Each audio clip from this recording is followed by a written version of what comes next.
guys. All right, I got a question for you. What do you guys fight about? Tell me, what do you fight about? Money. Money. Money. Driving. Our future kid's name. And I don't do the laundry every day. Alarm clocks. Or when you have all day at home to do laundry or do the dishes. All day, and I'm not working. I'm not working at all. Like, I have no say. Ryan just sets one alarm, and I like to set an alarm every half hour. 7 to 10 alarms. Just throughout the night. When you don't clean your car. I thought always that we would just make it work for probably the first year of the marriage. Cleanliness. My first alarm clock would go off, and then I'd go downstairs and sleep on the couch for all my other alarm clocks. That's how we solved that problem, by sleeping on the couch. You're making me sound like a real nice guy. Let the people decide. Did I say money? Yes. Money tops the list. There's more fights in marriage about finances than any other topic. What else? Schedules. Right? Picking a restaurant to eat at. Okay, very specific, yes. The restaurant you're going to eat at tonight. Isn't it true we fight about anything and everything? I mean, generally speaking, it takes very little for the fur to fly in most marriages. And that's why conflict, Yeah. Do you know how to fight a good fight? This is an important question, a really valuable skill set, how to manage conflict. We had one of our all-time, crazy fights early on in our marriage in the city of San Francisco. Yeah, one of those defining fights. Do you guys have one of those in your story where, it happened? You don't have them yet, but you will. It's just inevitable. It is inevitable. Well, for us, it happened right in the midst of a really fun time. That's when I hate it the most, right? When it interrupts a fabulous moment and all of a sudden conflict. We were with some friends and we had a vacation weekend in San Francisco. First time for all four of us to go explore that great city. So we had this to-do list of everything we wanted to get done, and we drive into town. The first thing on our list is ride a cable car, because that's what you do in San Francisco. So we head right downtown, go to the station where you catch the cable car, and we get in this gigantic line with everyone else who had that on the top of their list. So wait, let me interrupt for just a second. How many of you have ridden a cable car in San Francisco? Oh, a lot of you. Okay. Well, you've all done something we haven't done. So I cleared up. Clear that up. Okay. We're waiting in the line, and Pam and I, my girlfriend, we're talking. We don't care. We'll talk in line. We'll talk anywhere. It's no big deal to us. But the men were not feeling as patient right then because they had this to-do list and wanted to whittle it away. And so you suggested. Well, I said, yeah, let's just go up to the top of the hill, and we can just jump on when it crests the top of the hill. And they said, are you sure you can do that? And I said, oh, absolutely. And so they started marching up the hill with me, and I was confident because I'd seen the old Rice-A-Roni commercial, so I knew you could do this, right? And and we're feeling great that, okay, great, we're traveling with someone who gets the inside scoop. We don't know nothing about how this works. So Pam and I resume our conversation. We're headed up the hill. You get to a corner and say, this looks good, and we all stop and wait. And so Pam and I are just chatting away. All of a sudden, we hear our guy say, here comes the cable car, and we're like, great, finally, here it is. And so we're kind of chatting, and then all of a sudden we notice the cable car is gone, and so are our husbands. And we're like, what happened? And so you guys had jumped on it, and gone a couple blocks up we the realized road. you guys didn't get on, so we hop off, we come back down, we said, what happened to you guys? Why didn't you get on? And Leslie said, it was just so crowded, and I thought it was gonna stop, and we said, no, it doesn't stop. We were waiting for the stop. You gotta jump on, you gotta be aggressive, be assertive here and jump onto this We're like, there's nowhere to jump. And they go, yeah, you just push people aside and grab on. That's just what everyone does. So we're like, okay, Pam, total go-getter. She's like, okay, I get it now. I'm ready. And so now we're not really talking. We're waiting for the next cable car. She is totally focused. I mean, she is on it. And so finally it comes, and we're all lined up, and it sort of slows down. And you and Randy go to jump on. We get on, no problem. Yeah, Pam overjumps. Totally hits it wrong and falls. So Les sees she's in danger. I back up because I don't want her to fall on me, and Les pulls her out from underneath where she would have gotten run over by the cable car, and Randy rides it 2 blocks up the street again, realizes none of us are on, jumps off, comes running back. When he gets there, of course, Pam's sitting on the curb. She's now got a giant hole in her jean. She's got a bloody knee. And Les is like, check out your wife. And so he's like, Pam, are you going to be okay? And she's like, I think so. And he goes, okay, let's catch the next one. I'm a bit traumatized because I don't like injury and risk, and there's my friend hurting, and I'm feeling bad for her, and all this isn't just working so for Leslie me. says, I don't think we should do this. I said, listen, I've got on this thing 2 out of 2 times. I said, I know I can get on. I said, let's make this easy. Just hold on to my arm, and as long as you can trust me, I get on, you will get on. And she goes, I don't know if that's a good... I said, can you just trust me? She said, okay, I'll trust you. And so we wait, and Randy and Pam kind of have their own little meeting about it too, and their own strategy. And anyway, the cable car, this is the 3rd time, comes along, and we start running toward the cable car, ready to jump on. As we're running, Leslie starts pulling me, and she goes, it's not gonna work, call it off, you know? And by this time, I've jumped up on the cable car, and she goes, we're not gonna make it. I said, we've made it, but she's so full of adrenaline and anxiety, she yanks me off of the cable car and hops off herself and said, see, we didn't make it. I am so infuriated. I just yell out I just shouted it, and I said, I have a brain, you know. It seemed like important information at the time. And then I shouted out, all you had to do was trust me. And I yelled that out. And Leslie hollered something back at me I've never let her forget. And she said in this really high-pitched voice, this is years ago, she hollered back at me and she said, I trust God for my safety, I don't trust you. Like, who says that? So spiritual, I mean, wow. Trusting God. Authentic. And so everybody on the back of the cable car is now cranking their necks and looking at us, see who has the big brain and who's trusting God. And Randy and Pam, they finally hopped off and came back and saw we were going at it, and they did one of these numbers. Ooh, leave them alone, you know.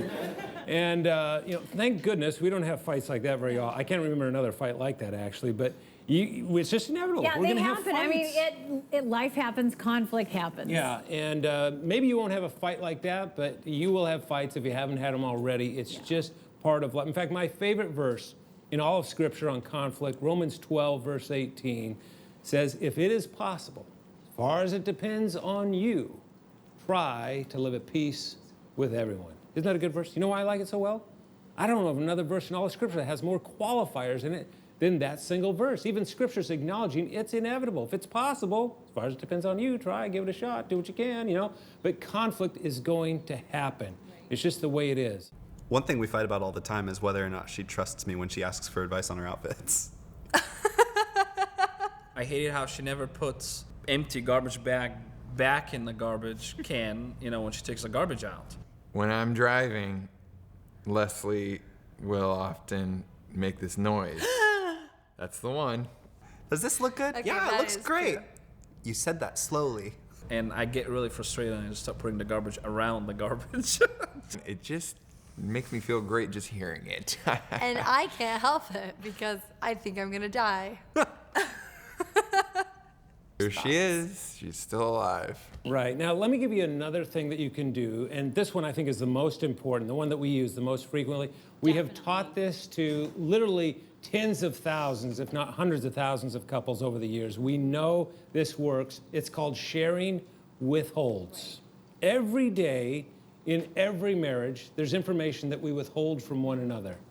Not because we're secretive or we're private, it's just that we're traveling at the speed of life and we don't get to talk about everything. So we have positive withholds, we have negative withholds. Positive withholds. Yeah, I mean, they happen all the time. Like, recently I had this moment where I happened to walk in the room right when you were having a great conversation with one of our boys, and it was like I walked in the midst of brilliance. Like, it was a parenting issue that I had truly been pondering, and he addressed it, and it went great, and I was so, you know, just like totally admiring you. But I'm not going to say anything in front of our son because that'd be awkward. So I thought I'll tell you later, and then I just got busy, and time went on, and I forgot. So it was a compliment toward me that I never heard. Right. That's a negative, or rather a positive withhold. I'm guessing that happens a lot with me. All the time, right?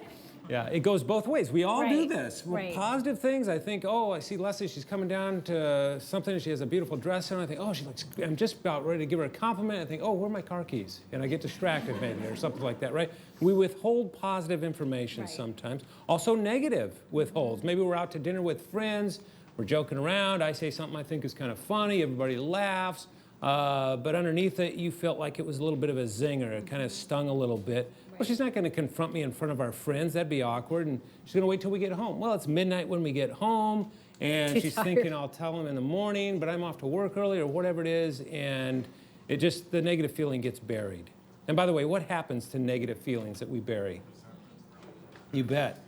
They have a high rate of resurrection, okay? And they pop up when we least expect them, and we go, whoa, where did this come from? Have you ever felt like you stepped on a landmine in your relationship sometimes? And it's because there's something negative buried there. And so this little exercise, sharing withholds, is designed to bring these to the surface. It takes you maybe 5 minutes out of your week. And if you put this into practice, you'll see the level of tension drop and the level of intimacy increase. Here's how it works. One of us just simply says, would you like to share withholds? Yeah, and so if you get invited to do that, what that means is we're going to take a minute and just think about a couple of examples of things that have happened recently, like in the last couple days, last 48 hours, 2 positives and 1 negative. You know, just stuff I haven't had a chance to tell you. And so both of us will agree that, yeah, we'll share withholds, and we'll take a minute and write a couple down.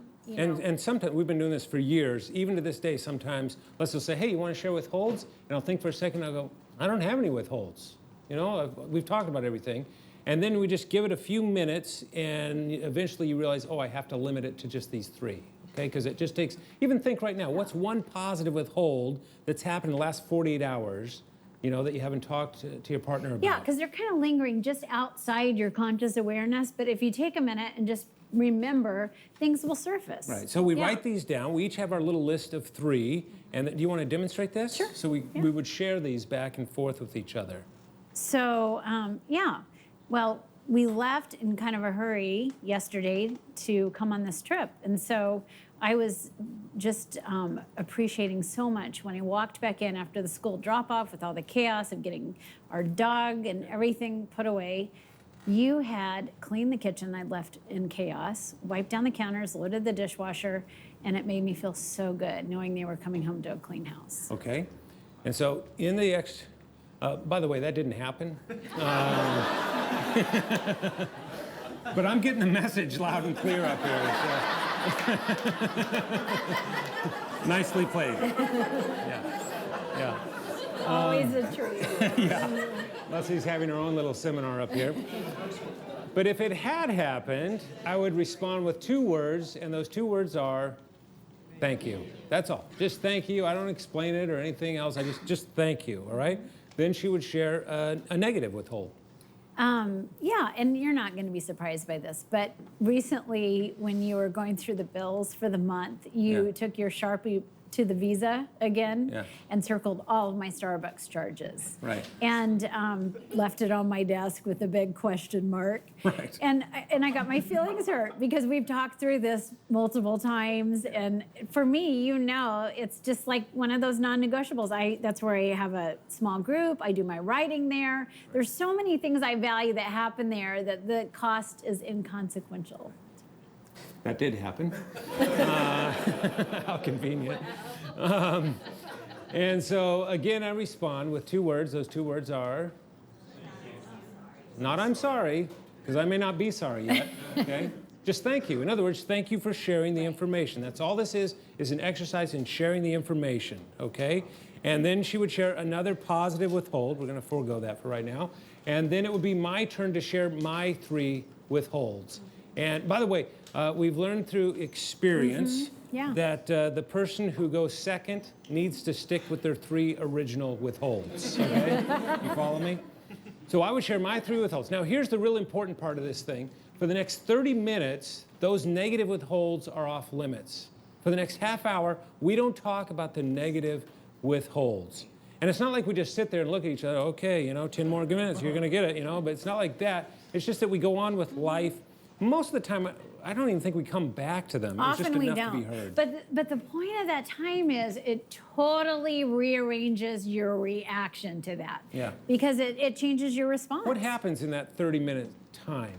Well, yeah, exactly. It diffuses. You go from kind of what would you call it? Like Yeah, you just go from reacting to responding Yeah. because you've had time to let that initial reaction sort of blow by, and now you're responding at a deeper level, and you're not as defensive, and so it's just a much softer conversation. Right, it creates what they actually call a soft onset. And so, like we said, you may not even come back to them unless you want to. But man, I'm telling you, you do this, again, carve a groove into your relationship. Make this what we sometimes call a honeymoon habit, something you do right from the beginning. And you will see that you've built in this incredible little skill that allows you to increase intimacy while diminishing conflict because it keeps it at bay. If it's possible, as far as it depends on you, try to keep the peace with everyone, especially your spouse. Yeah, and so the sharing withholds deal, you're gonna really uncover it in depth in the workbook because it goes step by step how to do this, gives you more examples, and then helps you apply it to your life. But the point is to make it a habit.